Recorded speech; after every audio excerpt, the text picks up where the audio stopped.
주님의 은혜가 또 여행하는 저와 또 여러분들에게 다 크게 함께 하신 것을 분명히 믿습니다.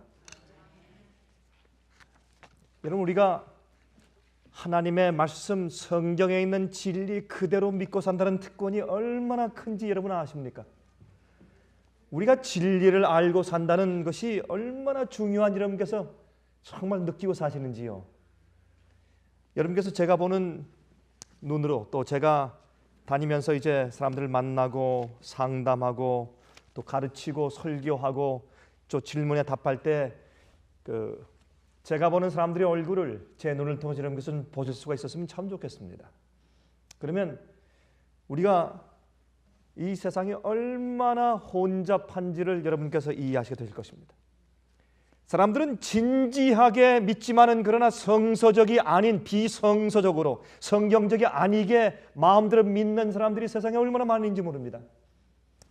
또 진실된 마음을 가지고 있지만 그러나 밝은 진리, 예수 그리스도께서 말씀하신 진리 그대로 성경에 기록되어 있는 그 진리의 말씀 그대로 알기 위해서 헤매는 정말 방황하고 호덕이는 영혼들이 세상에 얼마나 많이 있는지 모릅니다. 또 적은 빛을 가지고 그것이 다인 줄 알고 정말 그 적은 빛을 가지고 붙들고서 그 속에서 정말 기쁘게 사는 그런 영혼들을 또 많이 만나게 됩니다. 하나님께서 이 교회의 역사를 점점 더 밝은 빛으로 역사해 오셨고, 또한 맨 마지막 시대는 주께서 예수께서 이 땅에 재림하시기 바로 직전에 온전한 빛을 가진, 충만한 빛을 가진, 그 영어에 표현한 것처럼 perfect day, 해가 떠올라서 완전한 광명한 빛에 나갈 때까지 역사하시는 마지막 교회 역사를 우리가 또한 보는 것입니다. 여러분, 우리가 빛을 가지고 있다고 하는 것은 얼마나 감사한 일인지 모르겠습니다. 빛을 가지고 있다고 하는 것은 잃어버림을 당하지 않았다는 뜻입니다. 그것은 올바른 길에 서 있다는 뜻입니다. 좌로나 우로나 치우치지 않는다는 것을 의미하는 것입니다. 광신에 빠지지 않았다는 것을 의미하는 것입니다. 극단 속에 있지 않다는 것을 말하는 것입니다. 또한 차디찬 그런 자유주의에 빠지지 않았다는 것을 의미하는 것입니다.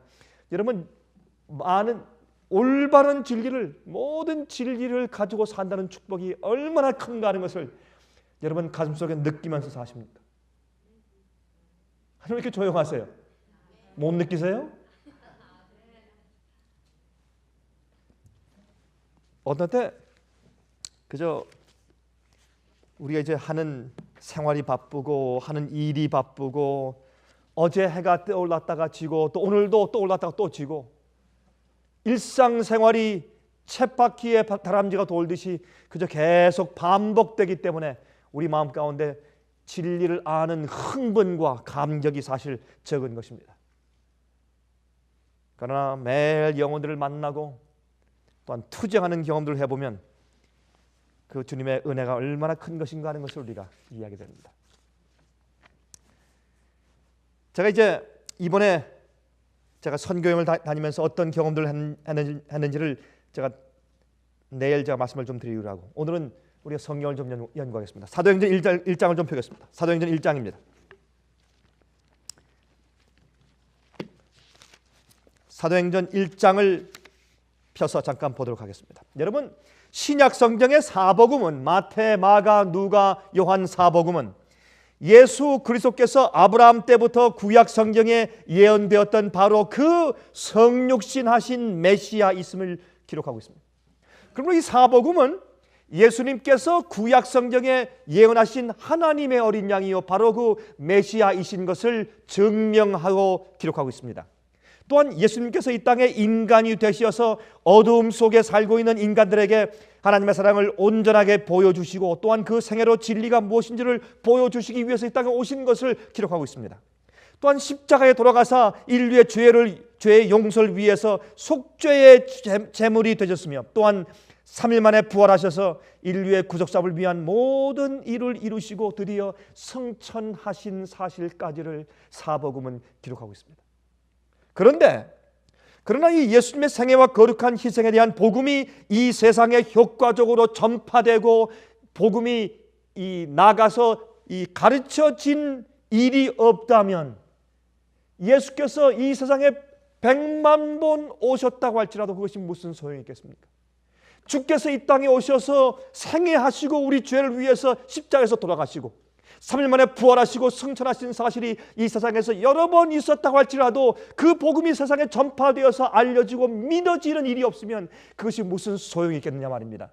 그러므로 사도행전은 사복음서의 계속입니다. 사도행전은 사복음서의 결론입니다.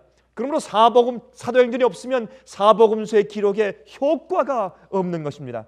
그러므로 이 사도행전은 얼마나 중요한 위치를 차지하고 있는지 모릅니다.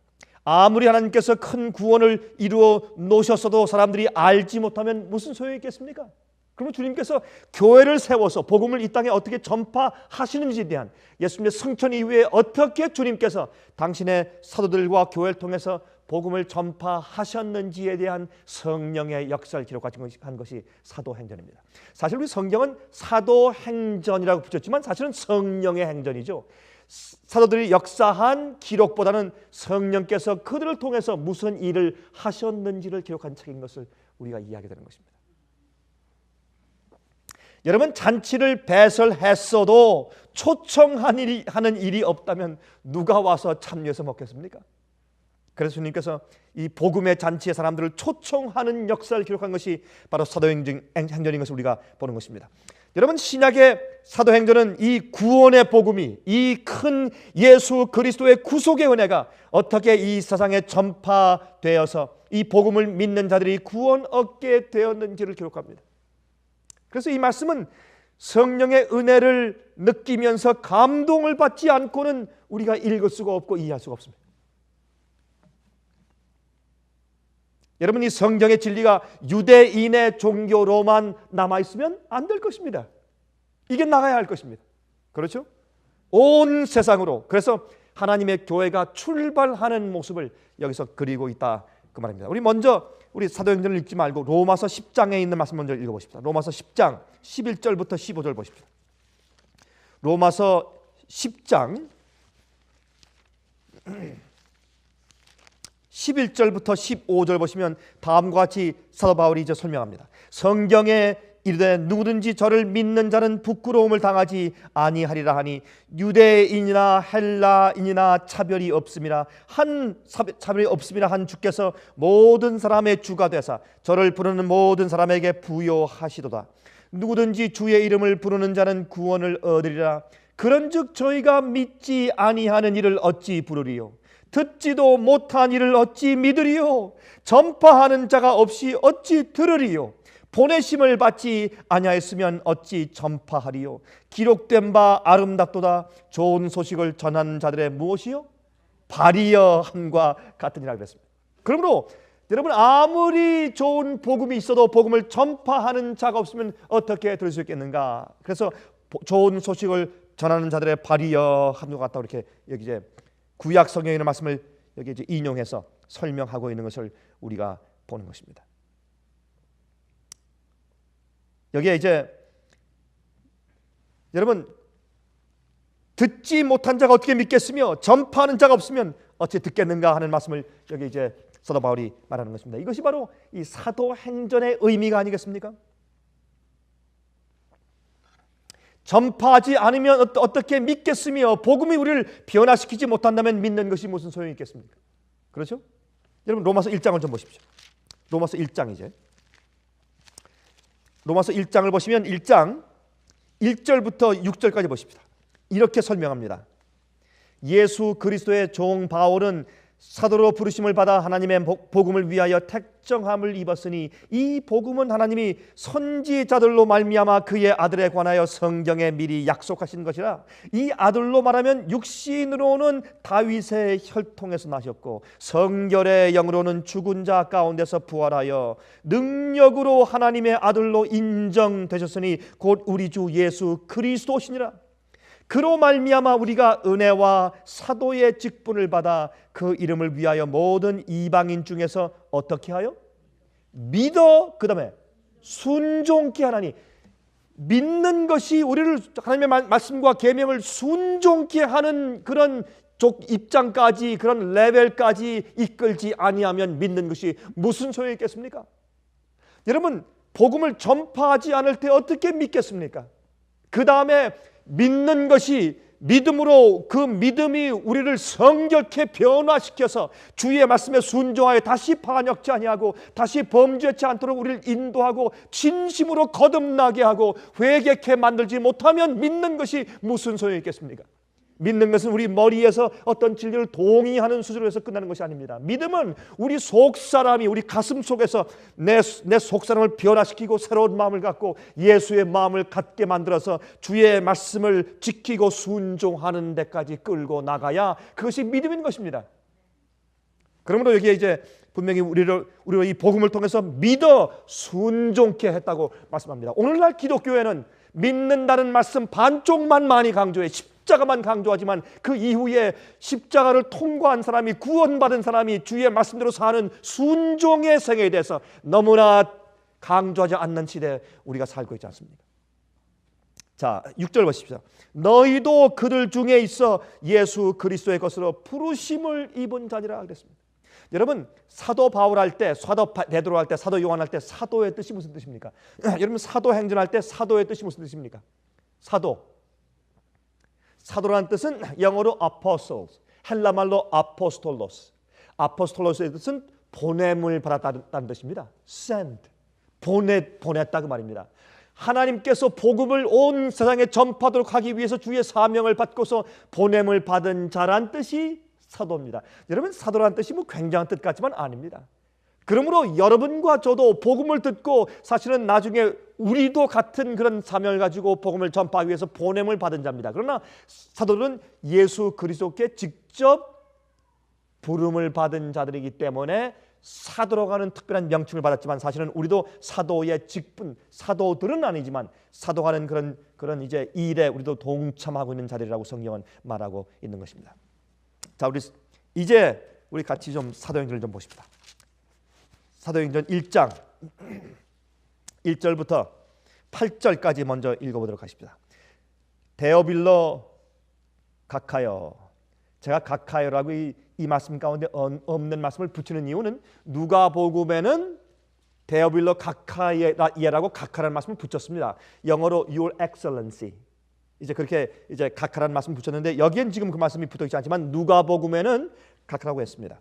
데오빌로요, 내가 먼저 쓴 글에는 무릇 예수의 행하시며 가르치시기를 시작하신부터 그의 택하신 사도들에게 성령으로 명하시고 승천하신 날까지의 일을 기록하였노라 그랬습니다. 다시 말해서 이 편지가 데오빌로라고 하는 분에게 쓰여진 두 번째 편지인 것을 아는 것입니다.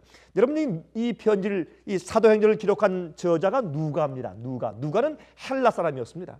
누가는 의사였습니다. 사도 바울과 동행하면서 같이 선교 여행을 다녔던 동역자 가운데 한 사람이었습니다. 그는 성령께서 어떻게 교회를 세우시고 어떻게 역사하시고 어떻게 유대에서 시작한 그 교회가 온 세상에 전파되는가 하는 것을 그의 눈으로 직접 목격한 사람입니다. 그는 이 데오빌로에게 지금 이제 말씀을 기록하는데 데오빌로에게 쓰는 이 편지는 이 데오빌로라고 하는 그 이 이름의 뜻은 하나님의 친구라는 뜻입니다. 이 헬라말에서 데오라는 말은 하나님이죠. 그러면 이 필레오라고 하는 그 사람이 같이 친구들과 인간과 인간 사이의 사랑을 필레오라고 말하죠. 사랑에 이제 이 에로스가 있고 필레오가 있고 또 아가페가 있지 않습니까? 그런데 이 필레오란 말은 사람과 사람 사이입니다. 그래서 필레오라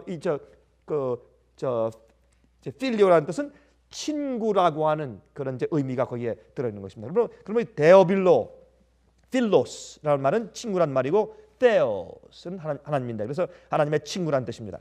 그래서 이분은 이방인이지만은 사실은 아마 그 옛날에 그 로마의 행정관들, 그 로마 제국의 각 그 지방에 흩어져 있는 행정관들이나 로마 총독들을 붙이는 그런 말을 그 가카라고 그랬는데 그 당시에 아마 그래서 이 데오빌로 가카여 한 것을 봐서 아마 로마 이 제국에 있는 한 지방의 행정장관이었을 가능성이 있다고 우리가 보는 것입니다. 그런데 이 사람이 하나님의 친구란 뜻을 가지고 이름의 뜻을 가지고 있는 것 같다 있기 때문에 아마 그가 그 진리를 사모하고 하나님을 두려워하는 이제 그런 사람이었다고 우리가 믿는 것입니다. 그런데 보세요. 그러므로 이제 누가복음에는 예수님의 생애를 기록했고 이제는 그 이후의 일을 기록한다고 여기 지금 말하고 있는 것입니다. 4절 3절 읽었습니까? 제가? 3절 읽었습니까? 3절 읽읍시다.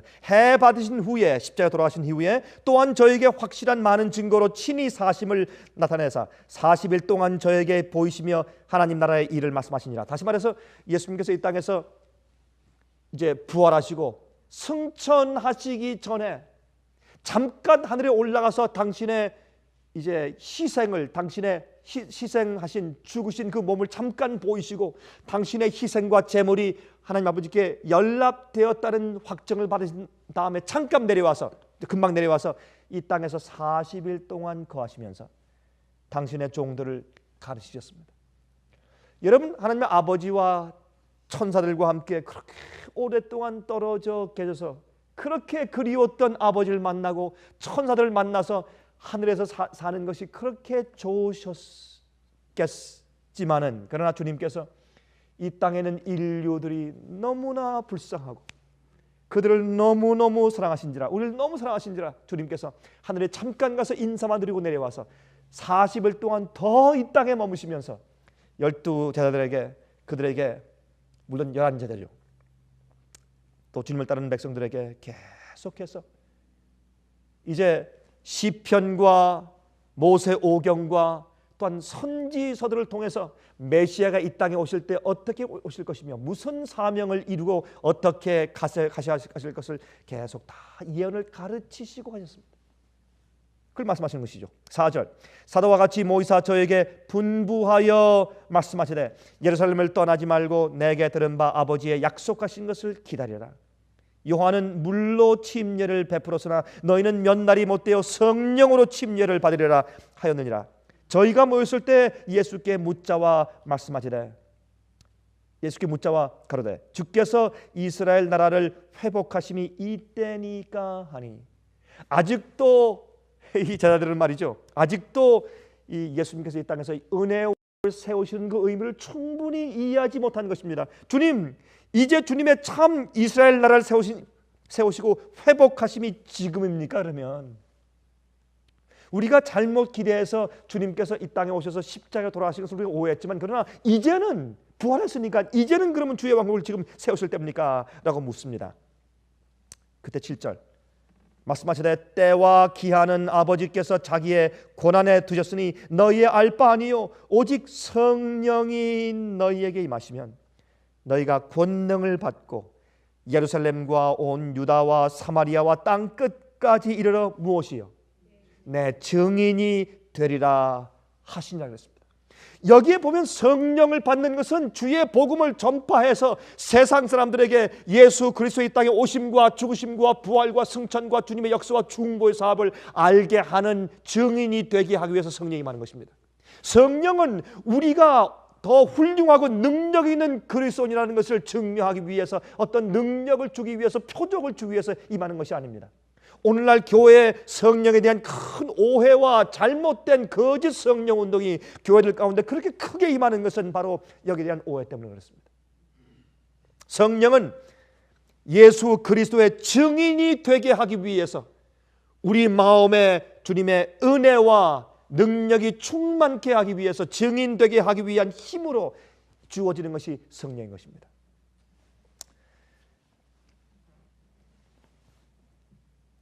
여러분 여기에 11 제자들과 또한 그 다락방에서 기도하던 120명 이 사람들이 예수님께서 승천하신 이후에 그들이 다락방에 모여서 기도할 때 예수님께서 확실히 하나님의 아들이시며 메시아시며 그분을 믿지 않으면 구원이 없고 하늘에서 가장 중요하신 분이 이 땅을 창조하신 분이 조물주가 사람이 되셔서 지난 2000년 동안 아니 창세기부터 예언하신 그 거룩하신 분이 인간을 직접 만드시고 이 온 세상 우주 만물이 당신의 손을 거치지 않고 창조된 것이 하나도 없는 바로 그분이 인간으로 이 땅에 오셔서 사시고 십자가에 돌아가시고 우리 죄의 죄책감과 죄의 그 대가를 대신 책임지시는 그 경험을, 그 고통의 경험을 하신 다음에 예언대로 부활하시고 또 승천하시고, 이 엄청난 사실, 그분을 믿음으로 마음이 변화를 받고 그 십자가의 은혜로 구원받고 그 십자가 밑에서 마음의 변화가 생기고 사람이 바뀌어지고 그 이름을 믿음으로 구원하는 그 놀라운 소식, 놀라운 복음, 이것을 세상에 전파할 사람들이 이 복음과 소식을 알고 믿어야 구원을 얻게 되는데, 다시 말해서 그 엄청난 구원, 그 엄청난 영원히 살 수 있는 그 특권, 다시는 죽을 필요 없고 다시는 늙을 필요 없고 다시는 병날 필요 없고 다시는 이 땅속에 묻힐 필요가 없이 영원히 살 수 있는 그 영생의 특권, 이것은 그들이 지금 보고 만지고 같이 생활했던 그 예수를 믿는 바로 그것인데, 그들이 지금 막 전파하려고 하는 그 복음인데, 그들이 알고 깨달은 바로 이건데, 이것은 지금 유대교회는 거절해서 예수님을 십자가 못 박았습니다. 이 거룩한 사명이 지금 그들 얻기 위해서. 여러분 상상해 보세요. 그들이 이러한 엄청난 사명감을 마음 가운데 느끼고 모였을 때 그들이 어떤 마음으로 기도했겠습니까? 상상해 보세요. 여러분 요새 교회들 가운데 통성기도가 유행이죠. 통성기도. 한번 기도할 때 뭐 어떻게 이런 또 종을 갖다 놨네요. 또 누가? 제가 여행 갔다 오니까 없는 게 보입니다. 근데 통성기도할 때 꼭 이런 종이 필요하죠. 우리 통성기도 합시다. 그러면 교회에서 통성기도 하는데, 여러분 특별히 그 한국에 가서 교회 가서 통성기도 들으면 참 기가 막히죠. 고막이 나갈 것 같습니다. 이거 수천 명이 모여서 통성기도 할 때 확 하면 정신이 없어요. 어떻게 예배 드리는 시간에 그렇게들 하는지 모르겠어요. 하나님께서 귀가 먹으셨는지 그렇게 소리를 팍팍 질리고 통성기도 해야지 주님께서 들으신 줄 아는 모양이에요. 참 답답해요.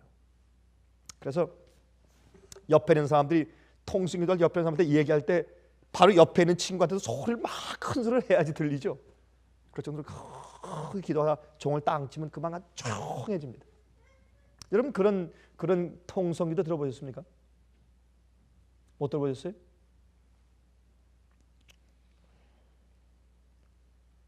그런 거 말고, 그렇게 인위적인 기도들 말고 소리를 높여서 해야지만 간절한 기도라고 생각하는 많은 사람들 생각 말고,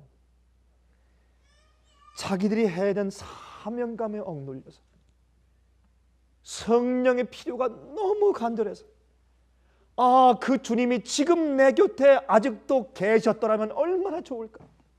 내가 물어볼 것이 이렇게 많은 줄 몰랐는데, 내가 해야 될 것이 이렇게 많은 줄 몰랐고, 내가 해야 되는데 내가 이렇게 연약하고 힘이 없고 말할 줄 모르는 것을 내가 정말 몰랐는데 내가 어떻게 하면 좋을까. 큰 세상 앞에서 그 사명감에서 억눌려서 하는 그들의 기도 소리를 이러면 마음 가운데 상상해 보십시오. 이것이 다락방의 기도입니다. 그들 가슴 속에서 우러나오는 간절한 기도, 떨리는 목소리,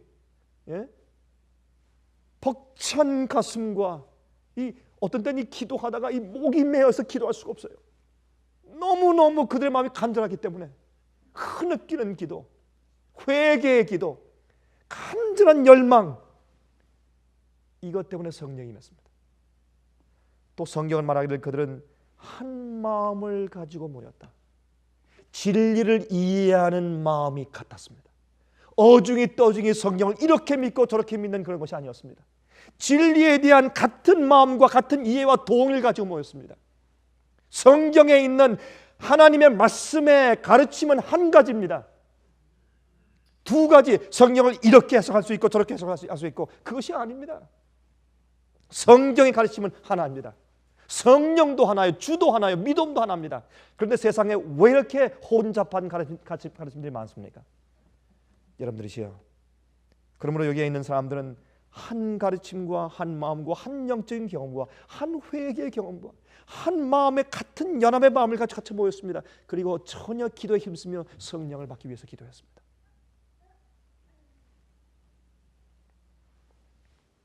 여기에 말했습니다. 여기에 바로 이 주께서 이스라엘 나라를 지금 회복하실 때가 바로 지금입니까? 그렇게 물었습니다. 여러분, 아직까지도 이 예수님의 제자들에게는 이 이스라엘 나라라고 하는 주님께서 택하신 교회에 대한 관심이 많았습니다. 여러분, 그것은 중요한 것이었습니다. 이 뒤에 보면 1장 그 끝에 보면 마띠아라고 하는 그 제자를 한 사람 더 뽑습니다. 가론 유다가 나갔기 때문에 가론 유다가를 통해서 이제 비운 한 자리를 갖다가 다시 한 사람을 구태여 선택해서 성령께 기도해서 주님께서 그를 선택해서 마띠아를 뽑아서 12명의 사도의 숫자를 채웁니다. 여러분, 왜 그렇습니까? 왜 구태여 12의 숫자를 채웠습니까? 아니 11사도가 일하면 안 됩니까? 충분하죠. 성령께서 일하는 것이지 사람이라는 것입니까? 그러나 그것은 상징적인 의미에서 중요한 것이었습니다. 12는 완성 숫자입니다. 7은 완전 숫자입니다. perfection입니다. 그러나 12는 완성 숫자입니다. completion입니다. 그래서 다시 말해서 하나님께서 완전히 역사에서 일주일 제도가 있습니다. 제1일과 제7일이 있고 7일 지나면 또 일주일이 또 제1일이 있습니다. 그것은 주님께서 세상을 창조하실 때도 6일 동안 창조하신 다음에 제7일에 쉬셨다고 설명하십니다. 제7일 일주일 제도가 주어집니다.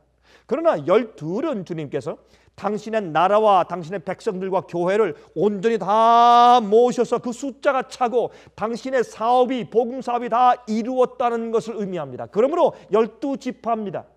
새 예루살렘 성도 12기초석이고 12대문입니다. 12는 완성 숫자입니다.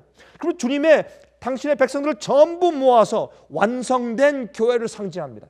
그러므로 12제자는 12지파인 이스라엘 백성들이 배도하여 주님을 반역하여 결국은 버림받게 되자 주님께서 할 수 없이 12명을 다시 택해서 영적인 12지파를 시작하시는 것입니다. 이것은 눈에 보이지 않는 영적인 교회를 상징합니다. 이것은 영적인 이스라엘 영적인 교회를 상징하죠. 교회가 12지파를 대신해서 다시 영적인 이스라엘 나라로 시작하는 것을 상징하기 위해서 구태여 한 명을 또 뽑아서 12사도를 만들게 된 것입니다. 여러분, 여기에 있는 말씀 보면 이제 성령에 대해서 설명하시는데 1장 8절에 우리가 읽은 말씀처럼 오직 성령이 너에게 임하시면 너희가 권능을 받고 예루살렘과 온 유대와 사마리아와 땅 끝까지 이르러 내 증인이 될 것이라. 여러분, 이것은 참 흥미있는 말씀입니다. 이 복음을 전할 때 제일 먼저 어디예요? 지금까지 빛과 진리가 가장 많이 전파되었던 장소. 그러므로 그들이 마음이 더 완악해지고 주님을 거역하고 예수 십자가 못 박은 바로 그곳, 그 진리를 주었던 그 중심 장소인 예루살렘에서부터 다시 시작하는 말입니다. 다시 말해서 진리를 그들이 들었지만 그러나 확신하지 못한 자들이 아직도 있을까 봐, 아직도 지도자들의 잘못된 가르침 때문에 편견 가운데 듣지 못한 자들이 있을까 봐 주님께서 잃어버린 이스라엘 양에게 먼저 가라고 하시는 것입니다. 다시 말해서 빛을 받은 자들에게 다시 한번 확실한 빛을 맨 마지막으로 주시는 것입니다. 그래서 성령의 역사, 마지막에 늦음이 성령도 지금까지 있어온 주님의 복음의 전파 역사 가운데 가장 강력한 역사인 것입니다. 큰 소리 외치면 그게 요한계시록 18장 얘기 아닙니까? 그 가장 강력한 마지막 시대에 빛이 주어진 다음에 그 빛을 거절하면 더 이상 은혜가 없습니다. 더 이상 마음이 이제 완강해지고 완악하게 굳었기 때문에 더 이상 더 큰 성령의 역사가 있을 수가 없고 성령의 역사를 더 이상 마음 가운데 받을 수가 없습니다. 은혜의 시간을 닫는다고 하는 것은 개인이 닫는 것입니다. 어떤 의미에서 더 이상 성령께서 그의 마음 가운데 역사할 수 없도록 그의 마음이 완악해지는 상태를 말하는 것이 아니겠습니까? 그러므로 주님께서 맨 마지막으로 마지막 기회를 예루살렘부터 주시는 것을 볼 수 있습니다. 다시 말해서 하나님의 참 진리를 가지고 있었으나 그러나 진리로 인해서 변화받고 정말 성화된 경험이 아직 없는 사람들, 은혜 기간 마지막에 서서 이제 완전히 버림받든지 구원받든지 그 마지막 피보털 포인트, 마지막 그 분기점에 서 있는 그 백성들에게 마지막 한 번 더 기회를 주시는 것이 바로 너희가 성령을 받으면 예루살렘과 그 다음에 유대와 그 다음에 사마리아와 땅 끝까지 이르러서, 이게 주님의 은혜입니다. 이게 하나님의 사랑과 자비를 의미하는 것입니다. 그런데 오직 성령이 너에게 임하시면 그랬습니다. 성령이 없이 어떤 사람도 진리로 개인들을, 사람들을, 인간들을 확신시킬 수가 없습니다. 회개한 모든 인간들은 성령의 역사입니다. 진리를 깨달은 모든 사람들은 성령의 역사에 타치된 것입니다. 아무리 훌륭한 변론자나 설교자나 선생이라고 할지라도, 아무리 훌륭한 전도자라고 할지라도 성령의 감동 없이 어떤 개인들을 회개시키거나 진리의 확신을 준 적이 인간 역사상 가운데 없는 것입니다. 항상 그 배후에 성령의 역사가 있는 것입니다. 우리가 인간들을 구원하고 우리가 전도해서 사람들을 이제 모시고 오는 것은 이미 성령께서 그의 생애 가운데 역사해 오신 열매를 우리가 따는 것에 불과하지, 우리가 어떤 열매도 어떤 사람도 싹트게 할 수 없고 그걸 자라게 할 수 없고 열매 맺게 할 수 없는 것입니다. 모든 것이 성령의 역사인 것입니다. 그래서 우리는 우리 생애 가운데 또 남들의 생애 가운데서 교회 생활 가운데서 성령께서 역사하시는 은혜를 항상 감지하고 인정하고 사는 습관이 필요한 것입니다. 성령에 대해서 항상 우리가 인식하고 필요를 느낄 때 성령이 임하는 것입니다. 여러분, 성령의 필요를 느끼십니까? 매일 여러분의 개인의 생활 가운데 성령의 역사가 필요합니까? 회개를 위해서 성령의 역사가 필요합니까? 죄를 승리하기 위해서 성령의 역사가 필요합니까? 그러면 진리를 깨닫기 위해서 성령의 역사가 필요합니까? 필요로 간절히 바라는 자들에게 성령의 역사가 임하는 것을 우리가 알 수가 있습니다. 여러분, 여기에 성령의 역사는 개인적인 영적인 경험과 그리고 복음을 나가서 전파할 때 필요한 성령의 권능을 주기 위해서 성령께서 임하신다고 설명하고 있는 것입니다. 그들이 성령을 받으면, 그렇죠?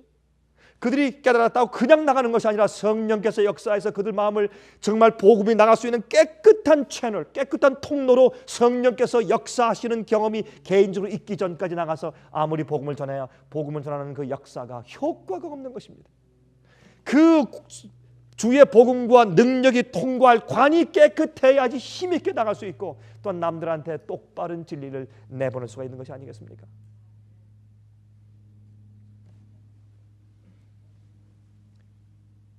사도행적 책 52페이지에 사도행전 말고 사도행적 책 52페이지에 다음과 같은 말씀이 있습니다.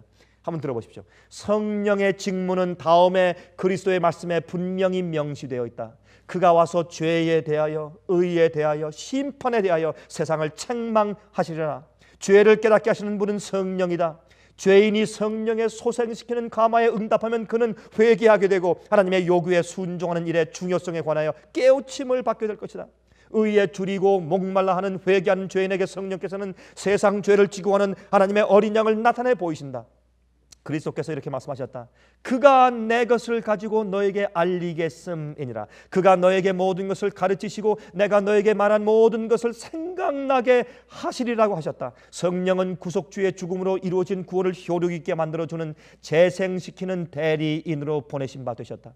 성령은 사람들의 시선을 갈바리 십자가 위에서 드려진 위대한 희생 제물로 향하도록 이끌고 하나님의 사랑을 세상에 나타내 보이며 죄를 깨달은 영혼에게 성경의 귀중한 것들을 열어 보이고자 끊임없이 역사하고 노력하고 계신다 그랬습니다. 다시 말해서 성령께서 말이죠, 구속주의 죽음으로 이루어진 구원을 효력 있게 만들어주는 재생시키는 대리인으로서 보내신 바 되었다 그랬어요. 예수께서 말씀하시기를 내가 가면 너에게 다른 보혜사를 보낼 터인데 그랬습니다. 예수께서 이 땅에 오셔서 돌아가시고 부활하시고 승천하신 그 거룩한 사실이 성령의 역사가 아니면 우리 죄인들 마음 가운데 감지되고 깨닫고 확신될 수가 없다고 말입니다. 그래서 지금은 성령의 역사 시대에서 우리가 살고 있는 것입니다. 이렇게 또 말씀했습니다. 죄를 깨닫게 하시고 그 마음에 의의 원칙을 제시하신 성령께서는 이 세상 사물에 대한 애정을 제거하시고 그 영혼들을 성결에 대한 갈망으로 채워주신다. 매일 우리는 성령을 받아야 합니다. 그게 이름입니다. 우리 마음속에 간절한 성결에 대한 거룩한 생활에 대한 갈망으로 채워주시는 분은 성령이십니다. 여러분, 성령이 필요하십니까? 여러분, 정말 성령을 갈급하십니까? 목말라 사모하십니까? 성령을 받아야 우리 마음 가운데 회개가 생기고 우리 마음 가운데 세상의 욕망을 버리고 이길 수가 있습니다. 그렇지 않으면 자연적으로 우리 마음속에 잡초가 생기게 돼 있어요. 모든 우리의 구원의 역사는 성령의 역사입니다. 개인적인 노력이 아닙니다. 성령의 역사입니다. 얼마나 성령을 내 마음속에 채우는가 하는 것이 우리 구원의 경험인 것입니다.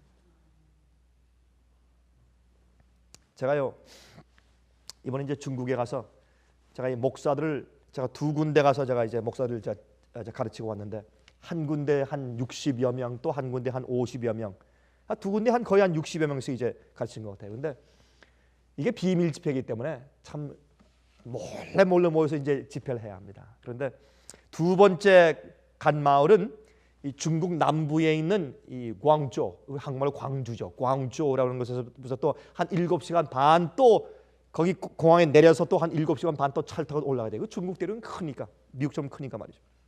올라가니까 그 시골 마을 가운데 이 공지안은 우리 그 공자할 때 공자의 밭전자서 공전이죠, 우리 한국말로. 근데 이 공지안이라는 그 마을에 갔는데 거기는 이 아주 시골 마을이지만 거기에 이제 비밀 장소를 할 수가 참 그 할 수 있는 좋은 장소였는데 거기에 주위에는 3개 주위에 있는 목사들이 많이 모였어요. 근데 거기서 감동을 받은 것은 그 적은 시골 마을 교회 그 집회 장소의 책임자인 젊은 두 부부가 있어요. 근데 이제 식사할 때 그곳엔 그 주위엔 여관과 호텔이 없어요. 그리고 함께 묵었어야 합니다. 참 근데 좀 힘들죠, 여러분. 그를 묵는 그 속에 같이 묵고 지내는 것은 좀 힘듭니다. 아마 여러분들도 좀 힘드실 겁니다. 좀 힘든데 같이 이제 지내는데 이제 절 위에서 한 방을 치워줬어요. 근데 거기 이제 거하는데 그 식사를 갖다가 이제 차려주고 목사님 이렇게 지저분한 곳에 거하게 해서 죄송합니다. 이제 말도 또 여러분 중국 사람들, 우리 한국 사람들, 우리 동양 사람들은 우리 그 의식과 문화가 비슷하니까 늘 와서 이제 찬을 차려오면서도 너무 없어서 죄송합니다. 여러분 한국 사람은 똑같아요. 뭐 중국 사람도 다른 게 없어요. 그런데 그렇게 하면서 보니까 그렇게 이제 음식을 차려오고 또 청소도 해주고 또 물도 떠오고 하는 그 부인이 젊은 사람인데 나이가 그저 한 21, 대여섯 됐어요. 그 부인이.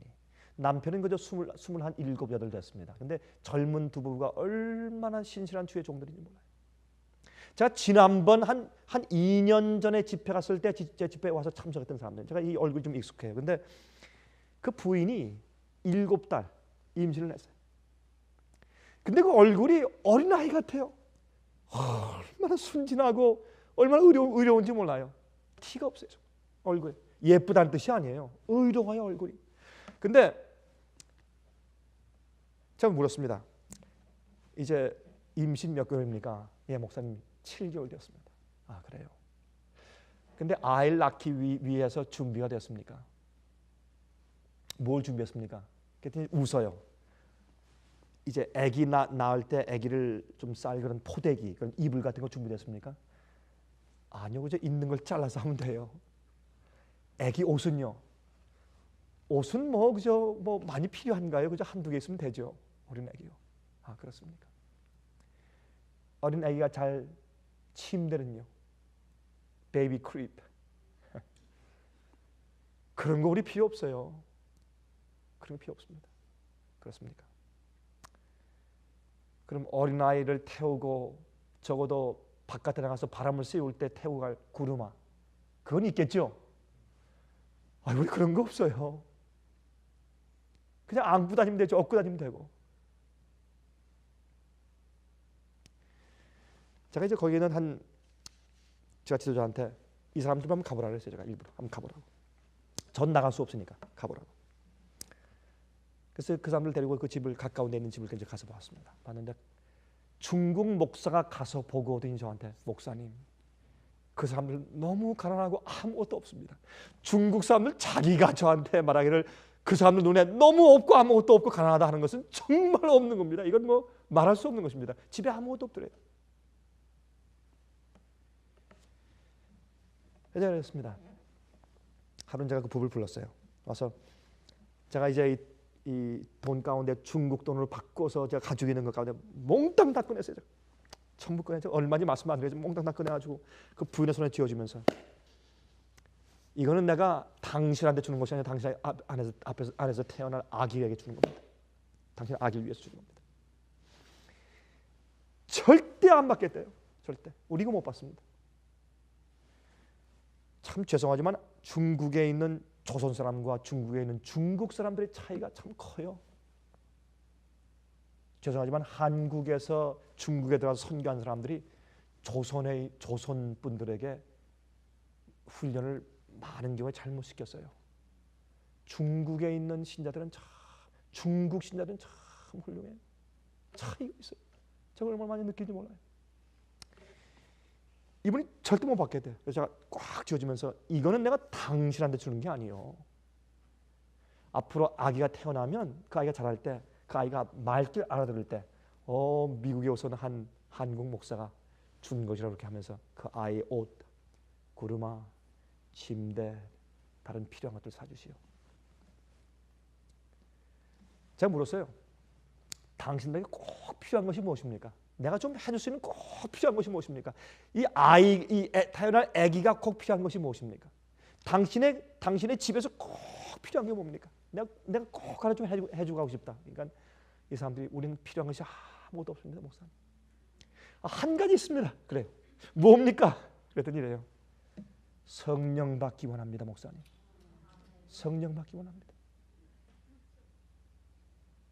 여러분, 제가 울었습니다. 그 앞에서. 목사님, 우리에게 성령이 필요합니다. 목사님, 우리에게 성령이 필요합니다.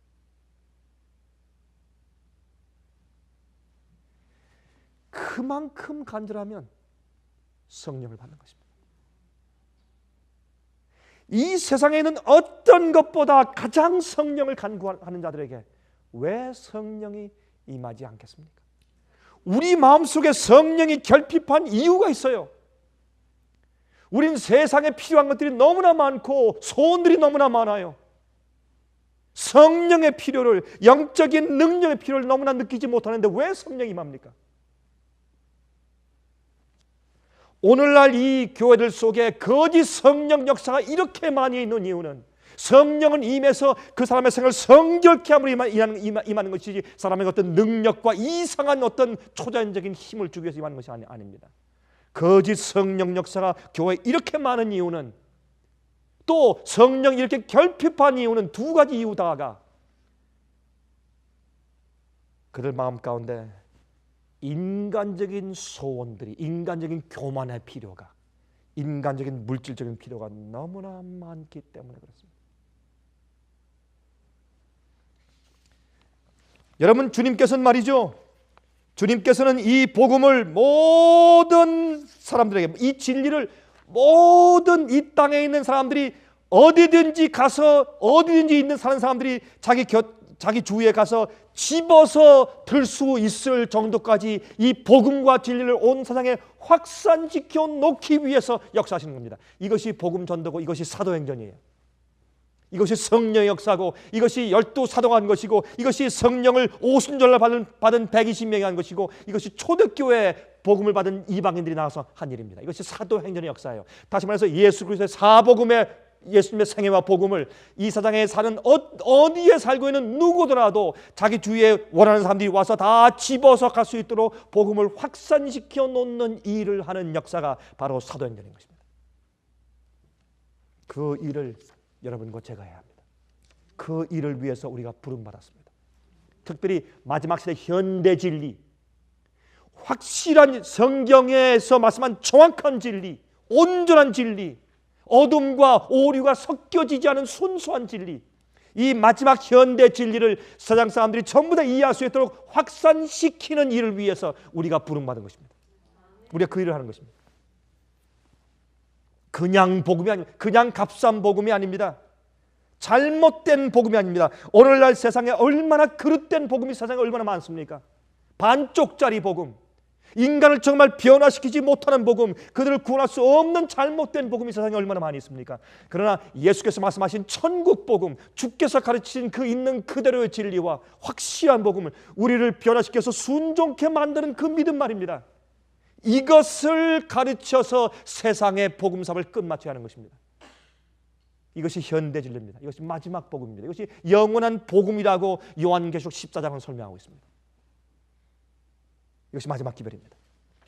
여러분, 이스라엘을 세우신 목적이 무엇입니까? 여러분, 찾지 마시고 들어보세요. 출애굽기 19장 5절 6절에 말씀하기를 세계가 다 내게 속하였나니 너희가 내 말을 잘 듣고 내 언약을 지키면, 순종이 들어있죠. 너희는 열국 중에서 내 소유가 되겠고 너희가 내게 대하여 제사장 나라가 되며 거룩한 백성이 되리라. 너는 이 말을 이스라엘 자손에게 고할지니라.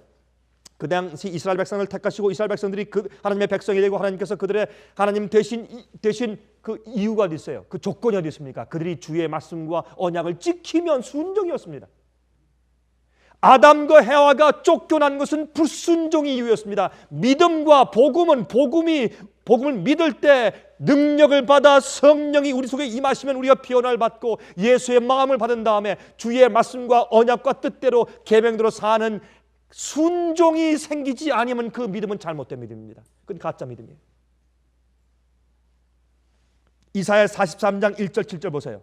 야곱아 너를 창조하신 여호와께서 이제 말씀하시느니라. 이스라엘아 너를 조소하신 자가 이제 말씀하시느니라. 너는 두려워 말라. 내가 너를 구속하였고 내가 너를 지명하여 불렀나니 너는 내 것이라. 물은 내 이름으로 일컫는 자 곧 내가 내 영광을 위하여 창조한 자를 오게 하라. 그들을 내가 지었고 만들었느니라. 주님께서 당신의 품성을, 당신의 진리를 세상에 나타내 보이는 그런 대표자들로 만들기 위해서, 증인으로 만들기 위해서 창조하고 택하신 것이 이스라엘 백성입니다. 주님의 말씀대로 사는 진리를 대표할 수 있는 교회, 당신의 진리를 대표할 수 있는 나라를 택하신 것이 이스라엘이에요. 그게 목적입니다. 마찬가지로 지금도 영적인 이스라엘 교회를 택하신 이유는 주의 진리와 말씀과 언약과 주님의 계명을 세상에 증거할 수 있는 증인 되게 하기 위해서, 하나님의 성품을 나타내는 자를 되게 하기 위해서 택하신 것이 교회인 것입니다. 그렇게 하기 위해서 그들이 성령을 받아야 합니다. 성령이 없이는 일을 할 수가 없습니다. 증인 되기 위해서 너희가 위로부터 성령을 받으면 세상을 대해서 내 증인 될 것이라고 말씀을 했어요. 에스겔서 39장 27절 곧 내가 그들을 만민 중에서 돌아오게 하고 적국 중에서 모아 내가 열국 목전에서 그들로 인하여 나의 거룩함을 나타낼 때라. 누굴 통해서? 이스라엘을 통해서. 마지막 시대 누굴 통해서? 영적인 이스라엘 백성을 통해서, 교회를 통해서 하나님의 거룩하심을 나타내는 것입니다. 그것이 증인입니다. 주님의 진리대로 사는 것입니다. 교회는 주의 말씀 성경 진리대로 살아야 할 것입니다. 진리를 믿고 아는 것이 아니라 진리대로 순종하고 따르고 살아야 할 것입니다. 그것이 교회입니다. 빛을 가진 백성들은 빛대로 사는 사람들입니다. 그 다음에 여러분 여기 이제 보시면 여기 보십시다. 우리 이 말씀 다 아시니까 9절부터 보면 이제 예수께서 승천하신 모습이 나오는데 9절부터 11절까지 본다라는 동사가 5번 나옵니다. 본다. 그 다음에 하신 말씀이 하늘로 가심을 본 그대로 오실 것이라. 예수님의 재림은 눈에 보이게 실제로 임하시는 것입니다. 그 다음에 그들이 모여서 전혀 마음을 같이하여 전혀 기도에 힘쓴다고 말씀했습니다. 그것은 무엇입니까? 같은 마음, 같은 회개, 같은 진리를 이해하는 사람들이 모여서 같이 주 앞에 연합하여서 성령을 위해서 같이 힘쓸 때 성령이 임했습니다. 그들이 승천한 감람산에서부터 여기 보면 이렇게 말씀했어요. 그들이 12절에 예루살렘에서 가까워서 안식일에 가기 알맞은 길이라. 그때는 안식일이었다는 뜻이 아니라 거리에 대한 표현입니다. 그 거리가 안식일에 가기에 알맞은 거리라. 다시 말해서 그 당시에 유대인의 법에 의하면 안식일 날은 약 반마일 이상 걸으면 안 됐습니다. 그것이 그 당시에 그들의 법칙이었습니다. 그러므로 그 당시에 약 반마일 정도 이내의 짧은 거리였다고 하는 그런 거리에 대한 표현인 것을 우리가 알 수 있습니다. 무리가 한 120명이 모여서 그들이 간절히 주 앞에 기도했습니다. 그때 그들이 예수님의 증인 되기 시작합니다. 예루살렘이 뒤끓고 유대가 뒤끓고 사마리아가 뒤끓고 세상이 뒤끓었습니다.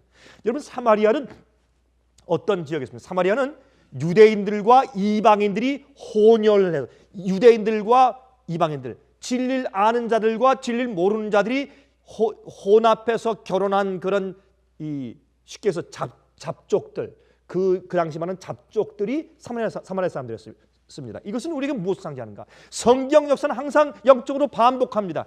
역사가 반복돼요. 우리의 경험도, 이 성령을 받는 경험은 어디에서부터 출발합니까?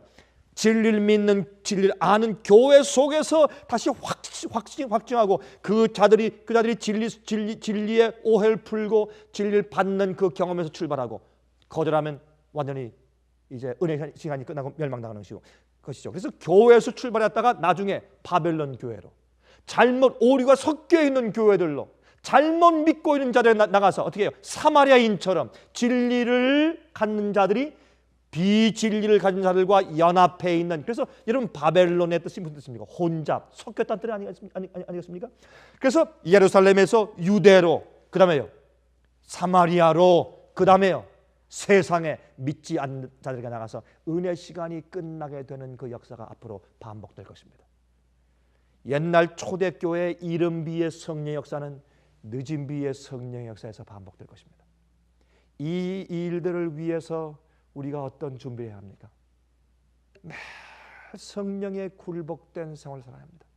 내가 개인적으로 주님께 정인되는 일을 하지 못하고, 내가 하나님의 성품을 내 속에 이루는 정인되는 경험을 일을 하지 못할 때 내가 어떻게 복음을 전파하는 참된 정인 될 수 있겠습니까? 우리에게 성령이 필요합니다. 우리에게 성령이 필요합니다. 주님께서 마지막 현대 진리를, 이제 마지막 진리를 아는 백성들에게 주셔서 너희가 기다려 위로부터 성령을 받으면 너희가 내 증인 될 것이라. 이 말씀이 여러분과 제 마음 가운데 늘 사무치게 되기를 간절히 바랍니다. 하늘에 계신 우리 아버지, 옛날 오순절날 마가의 다락방에서 모여서 기도했던 120여 명의 주의 종들을 우리가 오늘 기억합니다. 그들의 한 마음으로 모인 분위기를 기억합니다. 그들의 간절한 기도 소리가 우리의 귀에 들리는 것만 같습니다. 주님이시여 우리 마음속에도 그러한 간절함이 생기게 축복해 주시옵소서. 그러한 소원을 저희 마음속에도 넣어주시길 기도합니다. 그러한 거룩한 깨끗한 회개 심령들을 저희들에게도 경험케 해 주시옵소서. 매일 우리의 생활 속에서 주님의 영의 역사가 얼마나 필요한지요. 우리에게 새로운 욕망을 가지기 위해서, 진정한 회개의 심령을 가지기 위해서,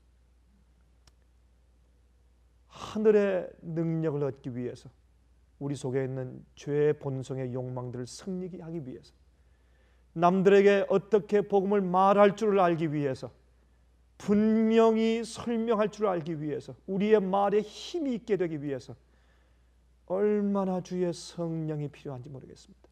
약속하신 다른 보혜사 성령의 권능과 축복을 매일매일 저희 속에 허락하여 주시옵소서. 우리 마음속에 있어서 이 세상의 어느 것보다 그것을 더 귀히 여기게 저희 마음을 가르쳐 주시옵소서. 살아계신 예수 그리스도의 귀하신 이름을 의지해서 간절하게 기도합니다. 아멘.